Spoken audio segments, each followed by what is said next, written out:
The content you're about to hear is a part of a paid programming segment. The views, opinions, and statements expressed belong solely to the sponsor and do not reflect those of Podcastic or its host. This segment is for informational and promotional purposes only and should not be considered as advice or endorsement. Listener discretion is advised.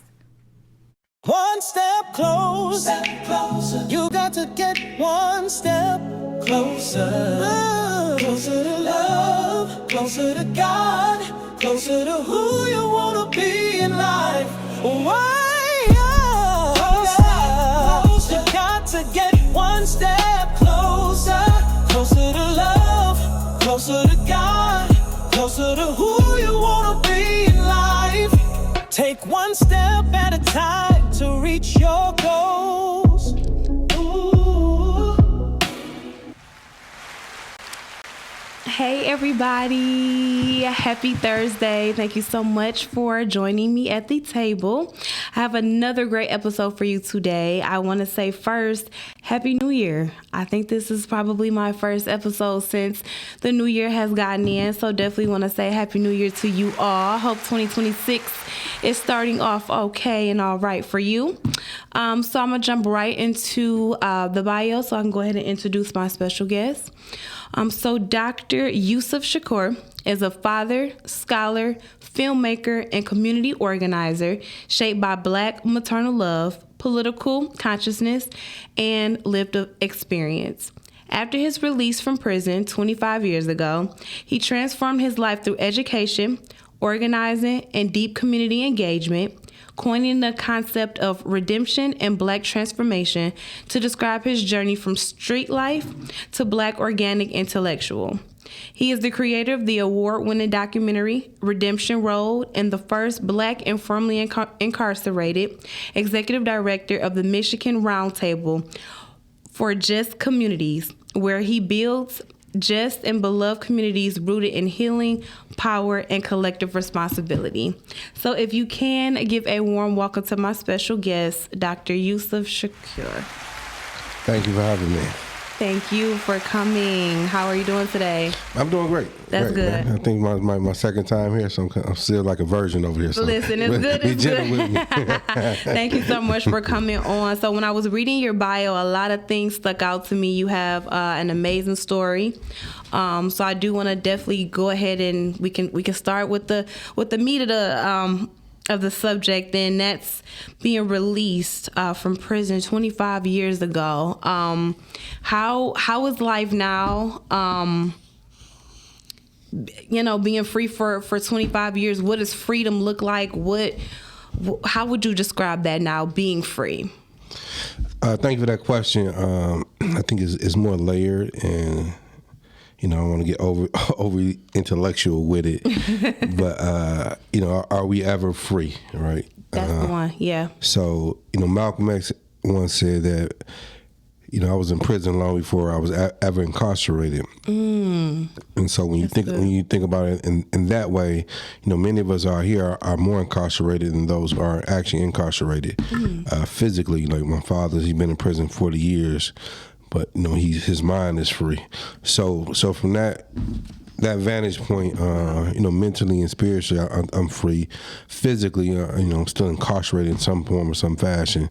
You're incarcerated to the job. Yeah. Incarcerated. That's what I mean by those things. And that's an interesting perspective. I guess I never looked at it like that. And not to say I have an issue with my job, but the reality sometimes life be lifing. Yeah.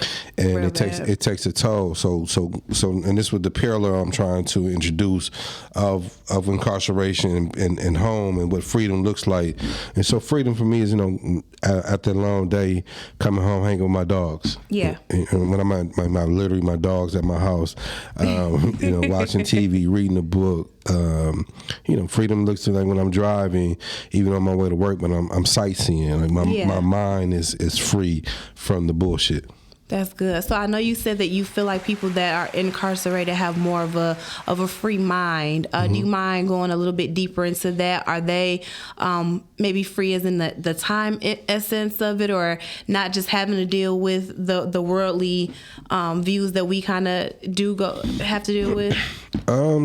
So let me put it this way, and again, using Malcolm as an example, we assume that every person, or particular men or black men, go to prison, that they're going to come on as Malcolm X. That's not true. Mm-hmm. So what I'm saying, for those small few who begin to who turn their cells into universities. So even though their bodies are incarcerated, like for me, I began to read. So I went to Africa, I went to Europe, I went to Asia. My mind was traveling. Yeah. My mind was not stuck on waiting to get out to go to the club. My mind wasn't stuck on waiting to get out to go meet. You wanted more. Absolutely. How did you establish those places to go? Was it just research that you did, or did somebody kind of put it into your mind that, that was a kind of a beautiful place to visit? How did you? So it was a person. That person was my father. Okay.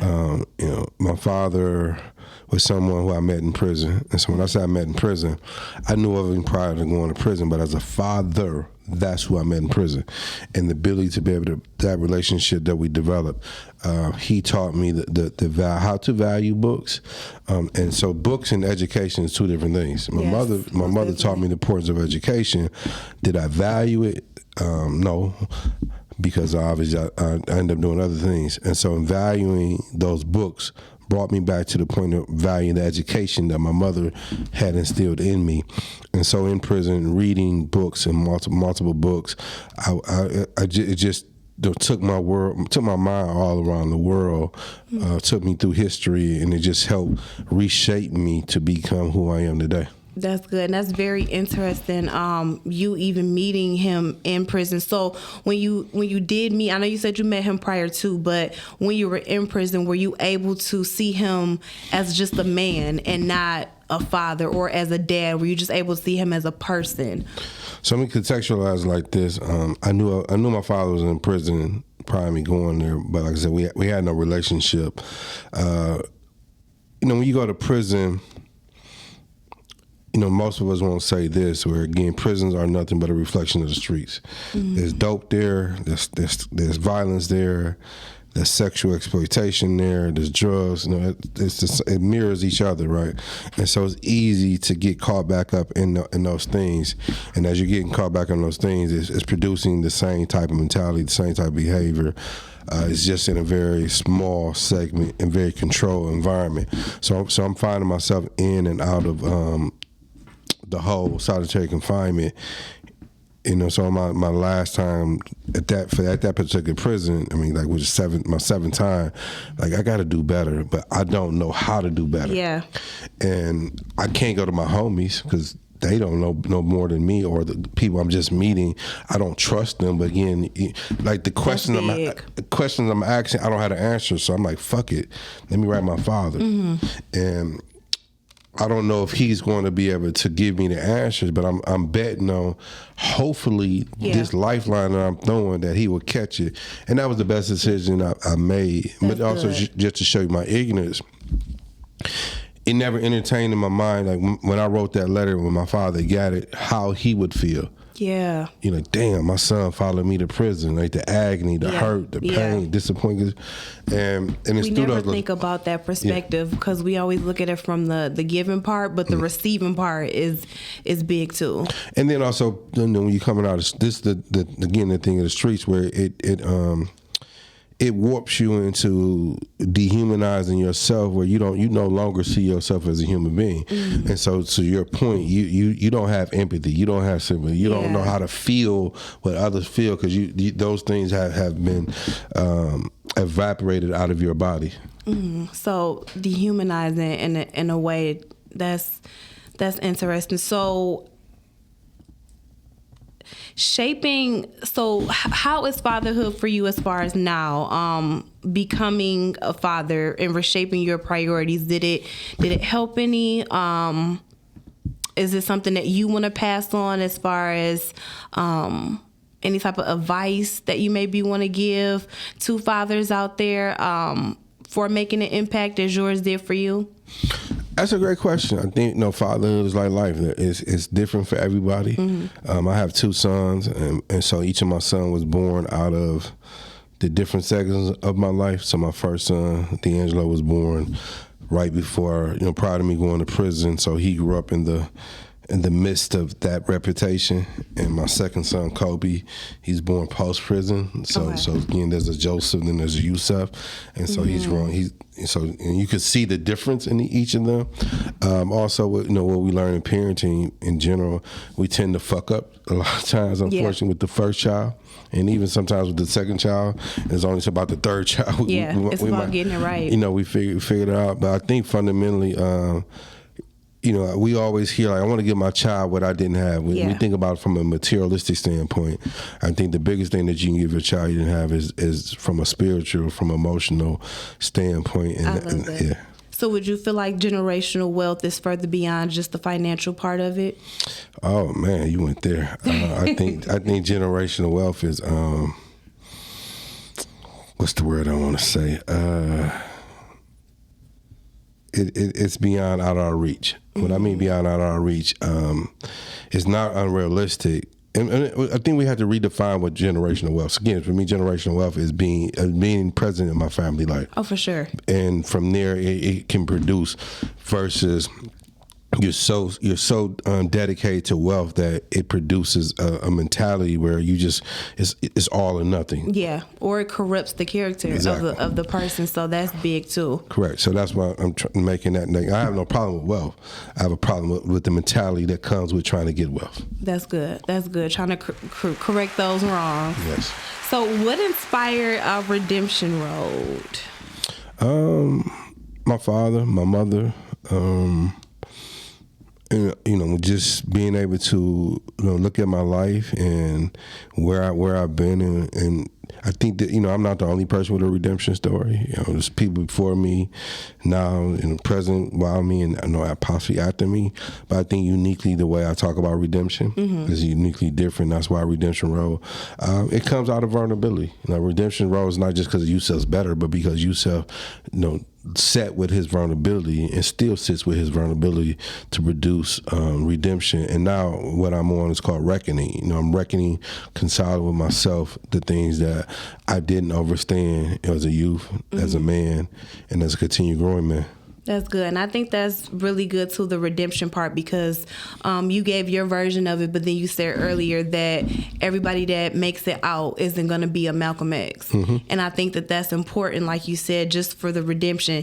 You weren't any different, but you just took time to be vulnerable, to take accountability, to say, hey, I got to, right my wrongs or do better. So I feel like having a documentary out there to let people know, like, there is a redemption road. You can't gain your life back. You can essentially start over.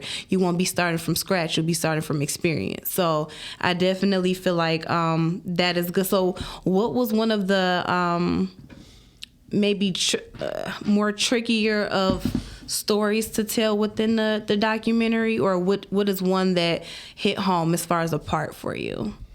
Ooh. So let me put it this way.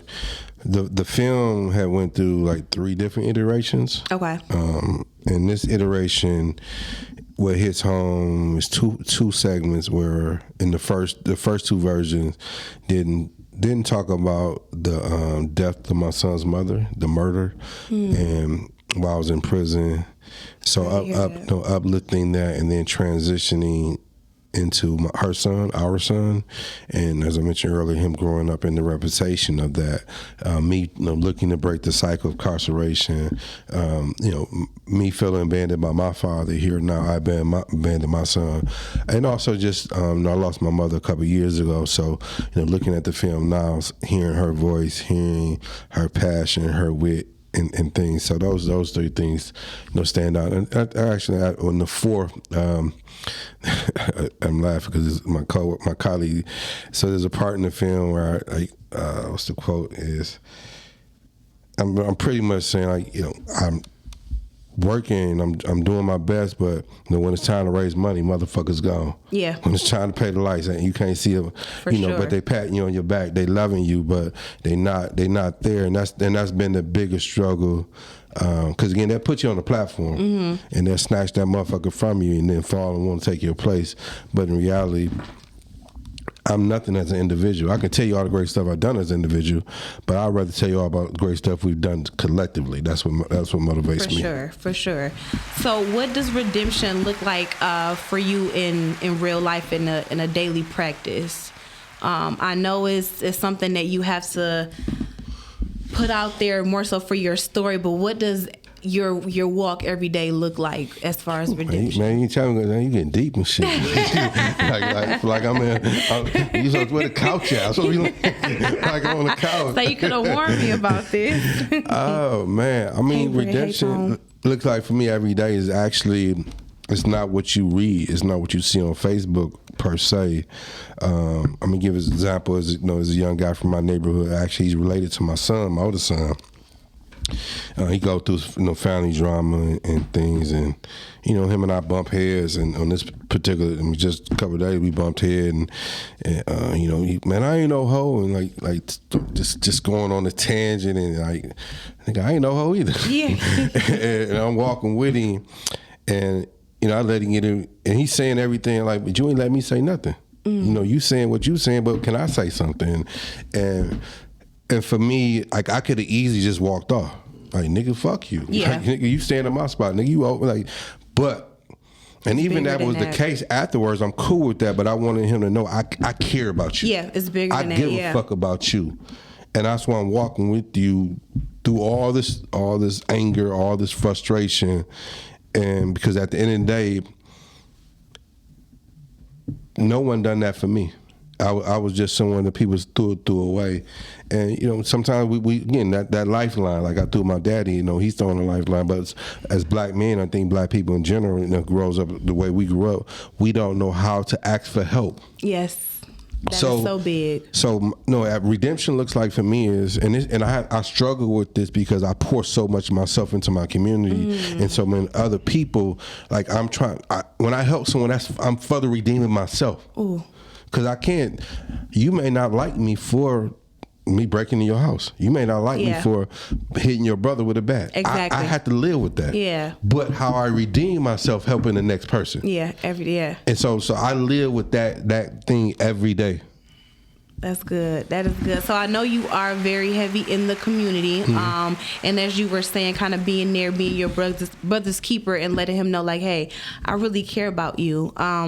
What are some things that you feel like in our community that we are still afraid to address or talk about? Shit, that's a show in itself. Let me simplify. I think we put too much stake into voting. I'm not saying we shouldn't vote. I'm saying we have to strategically position ourselves to vote to get what we need. Like, because Miles is here and Miles shows up. We said we should vote for Miles. My question is to Miles, where have you been the last 10 years? Not where you've been today. And so where you've been the last 10 years to determine whether I want to vote. And I think because we don't vote, we take the position of you don't want to better your community versus understanding that the people they don't feel you qualified, right? Yeah. But because they don't know how to articulate it and their interests are different, we just push them off. Yeah, so just don't vote. Right. So a no vote is actually a vote. Yeah. But we don't want to do that work. So I think because of the people and their poor folks, their ignorant folks, these different labels, we brush them off. And so fundamentally what I'm saying is we have to actually be in the community on that level, not just come in and we pull up with the truck, we give them some food, we give them some shoes, because shit, I'll come get a plate. Yeah. I'll come get some shoes, but is that a tangible relationship that we're building to? Because they say if you teach a person how to fish, they'll save themselves. Yeah. Because what we have is this hero complex, this savior complex of I came to save the community. Like I think that's the problem with Christianity for me. Like I have nothing against Christianity, but this Jesus complex that we have that everybody wants to be the savior. So I think that's the biggest challenge of getting us past the problems that we have, and we just have to be very authentic while we do this work. Do you feel like people do that to make themselves feel better about what they didn't do in other areas? as far as overcompensating or maybe using that Jesus theory of the protection? I think it's that, and also when you look at us as a people who have been deprived of our humanity, deprived of feeling good about ourselves, here's our opportunity to feel good about you. Yeah. You just take it and you run with it. Pride is like a drug. It is a drug. It's one of the biggest drugs. So a lot of guys get drunk on their pride. And I've been there, right? I mean, particularly now, we're in the social media. You post something, you get 1,000 likes. Oh shit, I need that 1,000 likes. I gotta keep gratification. And it's something that you wrestle with. It's coming back to vulnerability. Also this is why I study. You know the history, because if you don't know the history, you'll end up repeating the same mistakes. Like Malcolm. You are going to see it again. Exactly. Malcolm was great, but Malcolm made many mistakes. Yeah.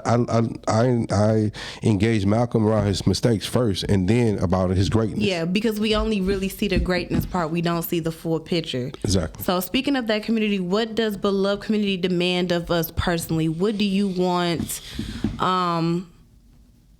that community to more so speak out to the people and say? Beloved Community demands us is to put community first. Again, a lot of us say that we represent the community, but then are we actually speaking on behalf of the community by having them there? So we're engaging them and taking their input to shape what we're trying to do and positioning them to be the leaders versus us being the lead. So in Beloved Community is about addressing the levels of poverty, addressing the levels of sexism. Let me just zero in on particularly for a minute, because the community that I'm talking about and that I represent the most is black communities. And in black communities, most of them are ran by single mothers. And this, I'm 52 years old. And so about 3 generations, that's what we've had. And because we approach it from this question of can a woman raise a boy to be a man? I was just going to ask you your standpoint on that. We actually annihilate black women, because none of them gave birth to raise a boy to be a man. However, the question should be is why was she left to raise the boy? Oh, that's the better question. That's the better question. And my theory on that is that I'm looking at it from a standpoint of structure versus no structure, not man versus woman. So I feel like personally, I'd rather the woman raise the boy than no parent raising the child, and then we don't know where he may lead up end up. I'll take what you said and I'll up you and just put it in this way. Again, if something comes out of me, I'm determined to make sure that motherfucker succeed. Yeah, that's good. That is your obligation. That's your obligation. Yeah, I agree. And so that's part of the community that matters. And I'm pointing that out because we have not created a plan to recognize that. Because again, I'm a man, I'm not going to contribute versus coming in the savior complex. I'm not coming in to save the community. I'm coming in and recognize that, because they already saved the fucking community. Yeah, they just need some fucking help. That's true. Help, like you said, and that's what people are so scared to ask for. So as far as legacy and what you're looking to leave behind, and I know that you do a lot of research, and you say you've traveled and things like that. What are you still hungry to learn at this age and stage in your life? When I'm hungry to learn. I mean, I'm hungry. I'm in a new position as executive director, so I'm hungry to learn what it means to be executive director, what it means to continue to grow, to be a leader. Again, it was a period in my time where I was afraid of that term because the responsibility that it carried, and then so many of us assume because you have a face out here that you're a leader. No, you're a spokesperson. That's not a leadership. And so now stepping into those shoes, and I think looking at my mother. I think she was the best leader I've ever seen. So if I can be the type of leader that she was, I think I'll be all right. That's good. So would you say your mom is one of your biggest inspirations? Absolutely. My mother's my hero. My father's my mentor. Wow. Are you still in communication with your father? Yes, I am. Okay. That's so good. So what is the relationship now with your father? Do you still write to him? Is he still helping and influencing you in ways that he may not even know?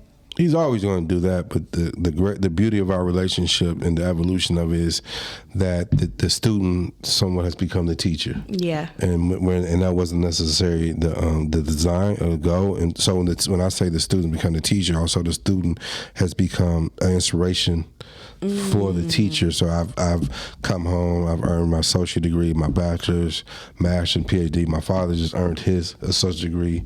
He's working towards his bachelor's degree, and so we're building off each other. I don't think that's the point where people, two human beings, get in a point in life.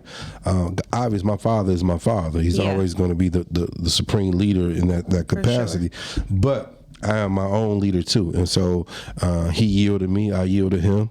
We share ideas, and it's a beautiful thing. That's good. That's good. So what knowledge would you say actually saved you? I know you have the degrees, but what knowledge or advice do you feel like saved you? I don't hear it say it often, but it's knowledge of self. Without knowledge of self, I'll still be dead.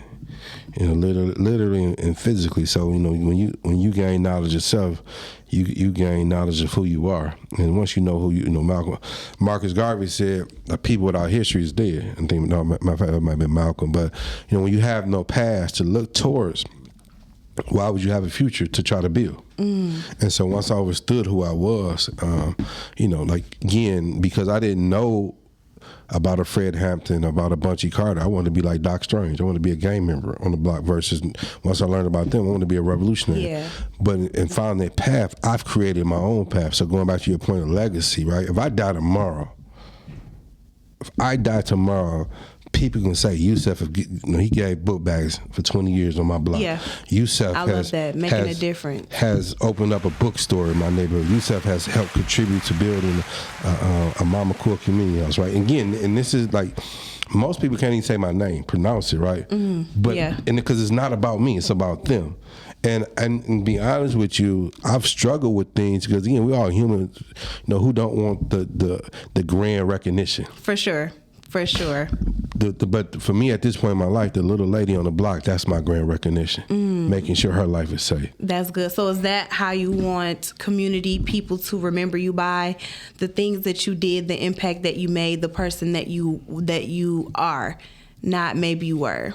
Absolutely. I mean, I've always been a fighter, and so now the flip side is that he's fought for other people. Yeah. He's put them first above his own self. That is good. So right now, what would you tell your younger self? What piece of advice would you give yourself now? And maybe what piece of advice could you give to the next young man that's out here in society? That question is always asked, and it's a profound question. So for me, it's not what I tell my younger self, because that younger self is still there. That little boy, and that's been part of my. So going back to that's been the growth right there. Recognizing that little boy has been in prison, and trying to free that little boy to catch up to be the man that I am. Wow! And that we can walk together. I never heard no one say that. I always heard people kind of decipher the two as in like, this is my old self, this is the new me. You said we are still growing and moving and going together. Yeah. Wow. So what would be your best advice for someone who was looking to maybe get into filmmaking, making documentaries? What would be the first step to kind of get started? You just got to have a passion for whatever you do. When I started reading books, it became the gateway to be a better me. So, when I came home and I wrote my first book and I wanted to publish it, it wasn't the idea of trying to get a publisher. I self-publishing. What I didn't know, I went and ordered like 5 books about self-publishing. Read the shit out of them. I got the game, and again, I get people again. So there's printing companies. Right. So what you do is you start your company, you find your best price for the printing company. That's self-publishing. We think it's something big, and so from there, I started. So I say that the same thing with documentary. Like you gotta learn your craft, but also you gotta be able to picture. Like every project I've ever worked on, first question anytime when you try to recruit somebody is, what's your budget? Yeah. And that's a fair fucking question. It is. But however, it can be very alarming too, because like, I ain't got a budget. Yeah. But I got hope. I got commitment. That is good. I got passion. And but that'll also, go far. people see the value and the worth in the story. And not everybody's not going to see it, or not everybody may have the time either. That's true. And you got to be okay with that. But it doesn't have to, because I'll tell you all the plans I've ever written or thought about, and if I went to you and you told me no, I wouldn't find my yes. And my yes was me. That's good. I say that all the time. Literally, they're like, how can I get you to say yes in a world full of no's? So, what do you feel like keeps you aligned? My values. I mean, I know who I am, even though sometimes I question it. In the world, because not everybody think like you. We live in a capitalist society, we live in a racist society, and all those things. So what I say now, there's my political consciousness and my political reality, and they don't align. Like I said, I'm a prisoner to my job. Yeah. And I'm trying to get free from that motherfucker. Yeah, you like, I have to go, yeah. But, my values align, because at the end of the day, there's a little boy, there's a little girl, there's a mother, there's a father that could say, like, Yusef Shakur is executive fucking director of a nonprofit. Yes. Because you've asked me that as a little boy, I told you, fuck no. Yeah. So there's power in that. And that power keeps me grounded, because it's not something I'll hold over the head, because at the end of the day, I'm more comfortable when I'm in my neighborhood. I'm more comfortable when I'm in your neighborhood, when I'm sitting on your couch, and the ability so I can see a better you through you, and hopefully you can see a better you through me. That's good. So you can learn a lot from their environment, and it can help you help them. And that again, is good. And it's part of just being anchored. Like the ego is the drug. Yeah. And if you're not anchored, you think you're the shit, you're going to ultimately sabotage yourself at some point. For sure. Look at Sharon Moore at Michigan. The power seduced him to think that he'll never get a job like that ever again. $50 million. So how do you protect your spirit while you're doing heavy work, while you're out in the community, maybe dealing with all types of different people? How do you protect your spirit, your peace, to be able to continue this work? I mean, just being my authentic self. And sometimes that's pop, letting the motherfucker know how I feel. And it's good, being able to address things. But also, being able to adjust, right? It's a duality there, right? And when you care, I'm a shy person. Most people don't realize that about me, and then they do that. Wow, I wouldn't have thought that at all. Right. And so, but when I'm in community, I'm alive. And so that's how you know that's your purpose, right? You see it different, but also like I get, somebody broke into the community house one night, right? And I got a ring. I get the notification. I get down there. It's like 2 a.m. I bring my 2 dogs with me. I see somebody like, did you see such and like? Yeah. They take me there. Long story short, me and my man get into it. I hit him with a bat. And I seen 2 days later. He's like, my bad. I'm like, no problem, man. You want something to eat? Just come get something to eat. Yeah. Just don't break my shit no more. That's real. That's tough love, and sometimes you have to have, like you said, addressing it, but also letting him know, like, hey, I got love for you. But also that's my demon I have to carry, because I can't go. Like it was crazy, because it's 2 a.m. and I'm like, what the fuck I'm doing out here at 2 a.m? Yeah, for the baseball, but it's not. So you gotta make it make sense. Yeah, but it's growth, right? And it's learning, and the reconciliation is, I mean, like that gentleman was just over at the community house 2 days ago helping us, right? When he needs something to eat. Like that's the type of community work that we don't see. For sure. That's who Yusef is. That's so good. That's who I learned from my mother, how to be that motherfucker, that person. And because again, the game banger in me want to bang. Yeah. But the better person in me is like, okay, you can't bang, but you gotta love him, and you gotta create the boundaries. Yeah. So speaking of that change and wanting to put more positivity into the community, what things do you feel like we must change within the justice system so that we won't have people going back into the system? Well, I think first of all, was recognizing that the system is flawed. For sure. And it's flawed because of the nature of racism within the system, the nature of anti-blackness within the system. So we need people who are being educated to understand those dynamics. Like if you all haven't watched, I highly encourage people to watch the TV drama 61st Street.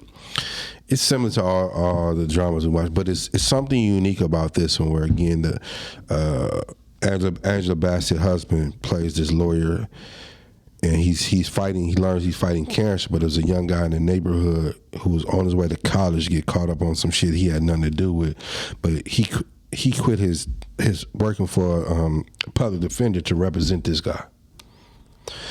The point, even though this is TV, the question, I was on my way here on a meeting, I asked the folks, are you willing to do this work for without pay? That's how you know. That'll separate. I mean, you don't have to get paid, but there's moments where you don't get paid. But you get paid. I've gotten paid other ways. Yeah. Down the road. And I'm pointing out, is like, we have to be willing to go the extra mile. And I think that's where so many of us stop at, going an extra mile, because of the responsibility, the task that's put on us to do it. We shy away from it. We don't want to do it, but taking that extra mile will make the difference every time. And the extra mile is reciprocal. So going back to the story of the guy hit with the bat, right? As this guy in the neighborhood, depending on the day, me and him don't see eye to eye, but there's a mutual respect. So he heard what happened. He wanted to teach me a lesson. He's like, man, the guy you killed him, right? I'm like, I don't know what you're talking about. Yeah. But he's like, I'm not going to confirm or deny this. I don't know what you're talking about. But the point was, like, you're too valuable to our neighborhood to get caught up in stuff like that. I understand why you did it. I respect it, but I need you to understand these. And again, food can teach a learned man something, but is the learned man ready to accept what the food has to teach, to be able to see beyond him being a food? That is good.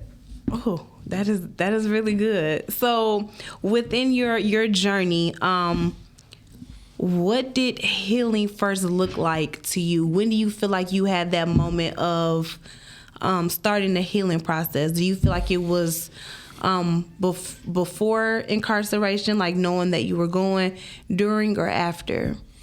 It's been a journey. Like, I think writing my pops, the first letter, like the beginning, engaging my mother and just being appreciative of her, and it's a continuation of healing.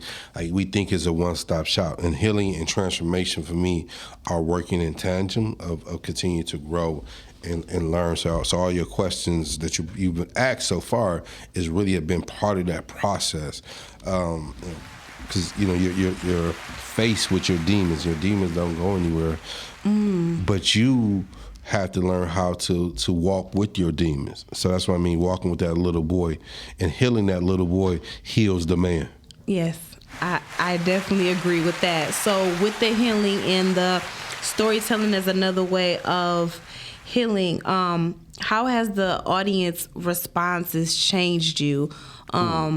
In regards to maybe the feedback that you've gotten, or just how you kind of envision it in your mind?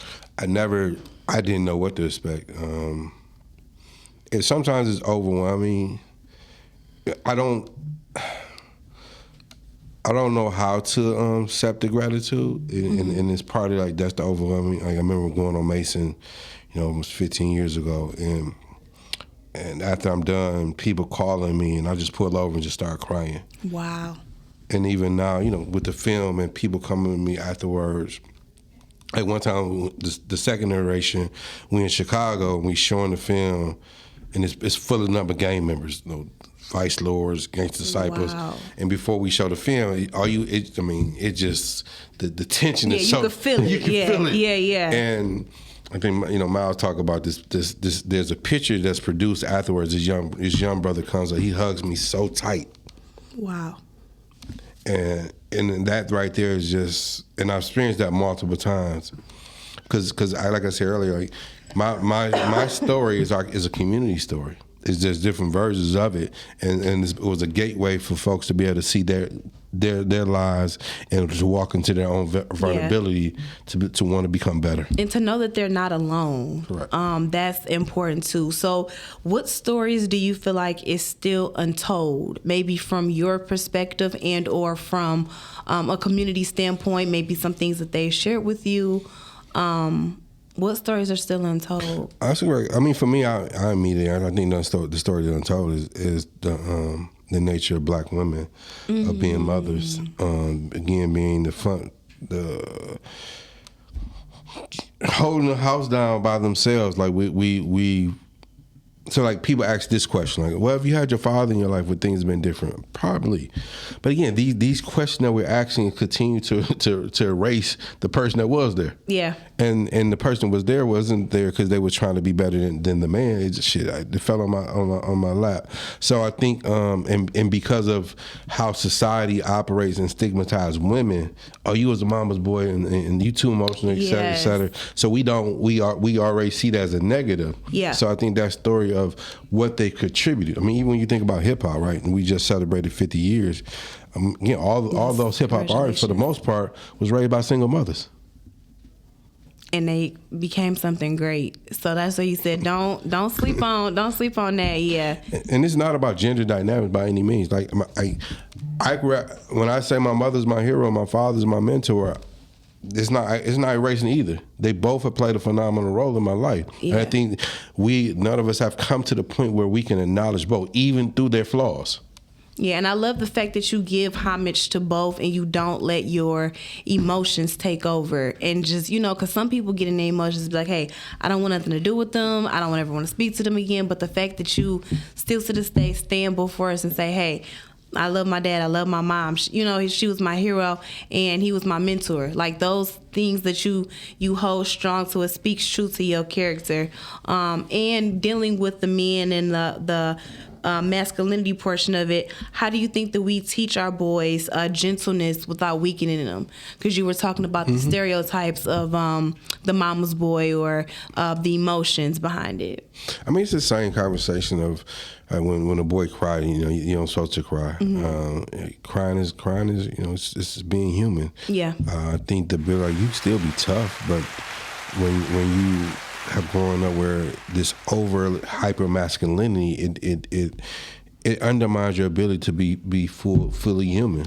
Sure. So here we are as adults having conversation about vulnerability that we never had as children. Exactly. And it's so hard to break through those barriers and walls now because, like you said, everybody adults, they've lived life stuck in their ways, and having to unlearn that behavior is hard, and it doesn't happen overnight. And then the fact of the matter is when you have the inability to feel the experience the other side of being soft. And even when we say it, we think of it as this less than. Yeah. And who taught us that, right? Exactly. But it neutralizes you for not being your full human self. Because trust and believe, I can be soft and hard at the same time. Yeah, and still get your point across. No, and I feel like that is something that the male that the male does have to understand, that you can still be soft and vulnerable and also get your point across, and people still respect you. I feel like as a man, that's a lot. I've heard that your respect is everything. Absolutely. So I can definitely get that. Deprogramming different behaviors on all sides. Yeah. Shout out to you, Cal. Thank you so much for watching. For sure. Thank you for everybody in the comments. Thank you, Tone. Thank you, Todd. Thank you, Mom. Thank you, Britt. Thank you guys all for watching. I definitely do appreciate it. So as far as how do you feel like we hold the people accountable without destroying them? That's a deep question. I'm sorry, so they just heavy hitters. Yeah. I mean, first the person has not to take what's being said to them as attack, and that's hard because we've been programmed that way, right? And I think that the neutralizing to that point is, do we have the best interest of what we're trying to do, and the folks who are talking to us, do we feel like they have the best interest of me? And logic always going to rule supreme in my life. And so from that standpoint, accountability is a value that I hold. So for me to be better and effective, I have to be held accountable. I just can't hold myself accountable, but I have to create the village and the community to be accountable to. And that's where, again, if you're a leader and there's no accountability to anybody, how can you call yourself a fucking leader? That's true. So you said that you don't want people to take accountability for you or what you do. What I'm saying is, for accountability to work, I have to put myself in a position to be accountable to someone. And then being accountable to someone, it demands of me to be accountable to myself. We're in, it's kind of like being in a relationship, right? Yeah. Until we have the agreement, you do what you do, what I do. But once we agree on things, then, we have to check in with each other. And that part challenges us. It challenges us to be better communicators. It challenges us to be able to be better practitioners in what we do, love better. For sure. And this is what leads to healing.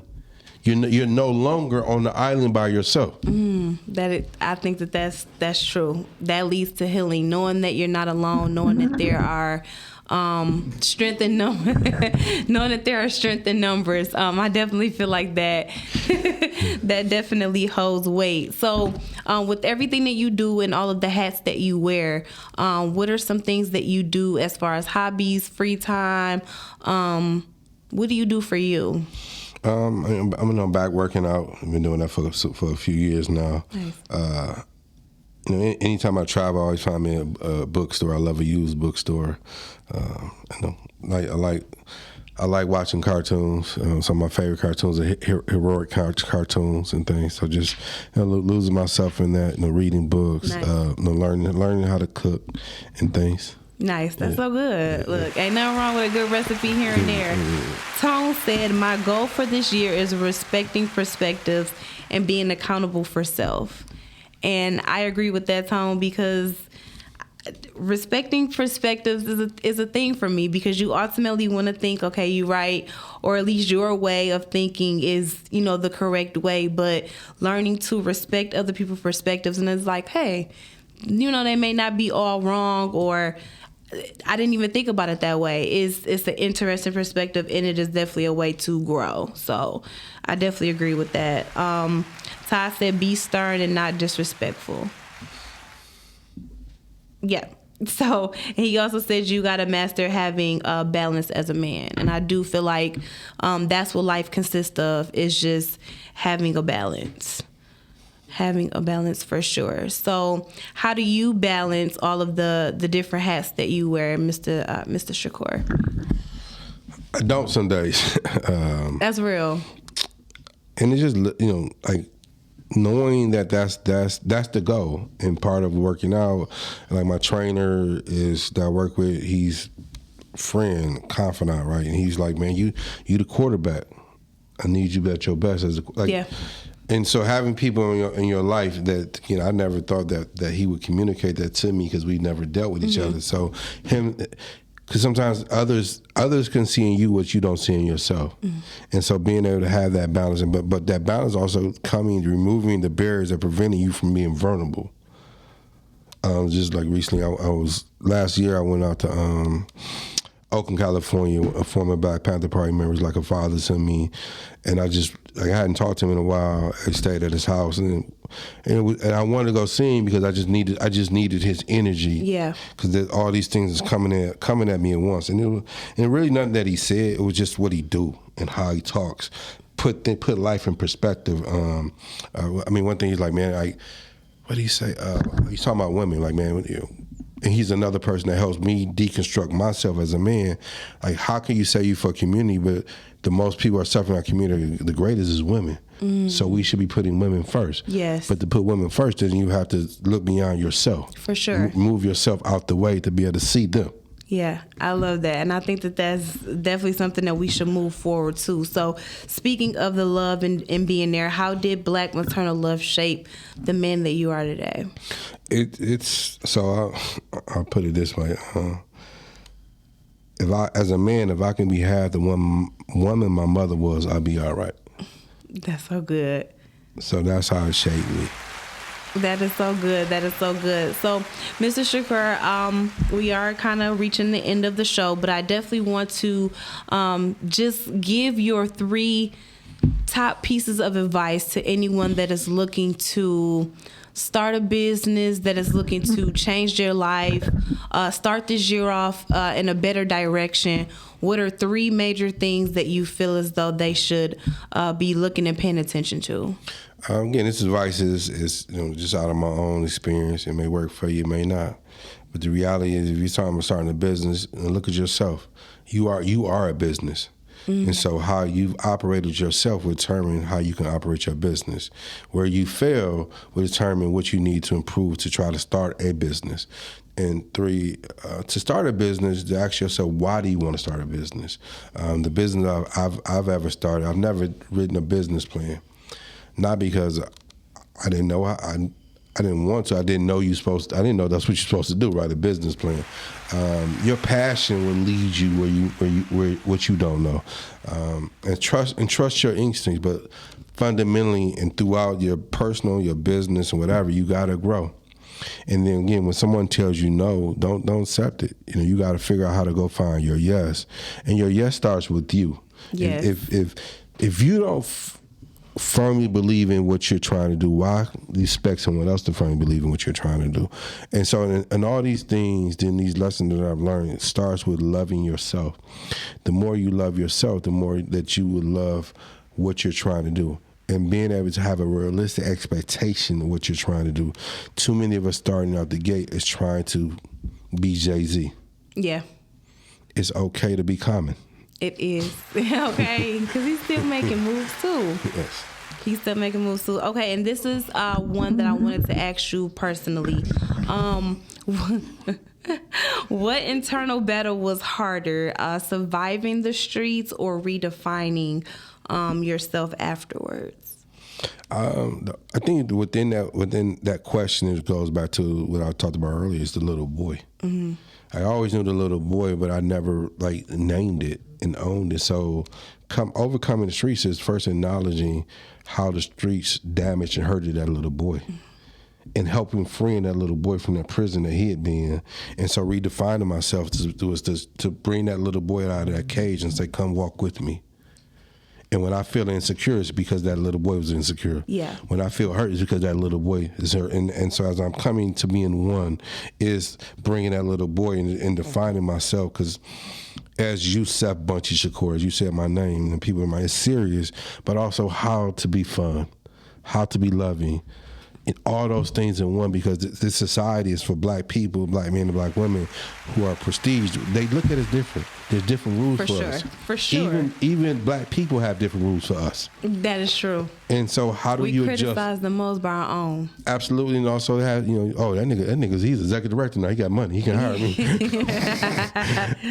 And it's not the case, right? Yeah. But I love it all, but ultimately I love the little boy more to be able to love others. I love that so much. Well, thank you so much, Mr. Shakur, for being here today. Can you let the people know any of your handles, social media, where they can find you, where they can find a documentary, things of that nature? So the documentary will be making its premiere later this year. I'll come back on and share that with you guys. Please, yes. I'm easy to find on all social media platforms as Yusef Bunchy Shakur. Yes. Well, thank you so much today. It's been a great show. Thank you for taking the time out of your busy schedule to be here with me today.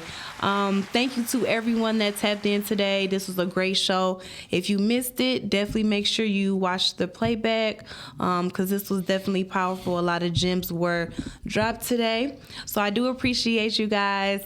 I definitely look forward to seeing you guys next Thursday at the table.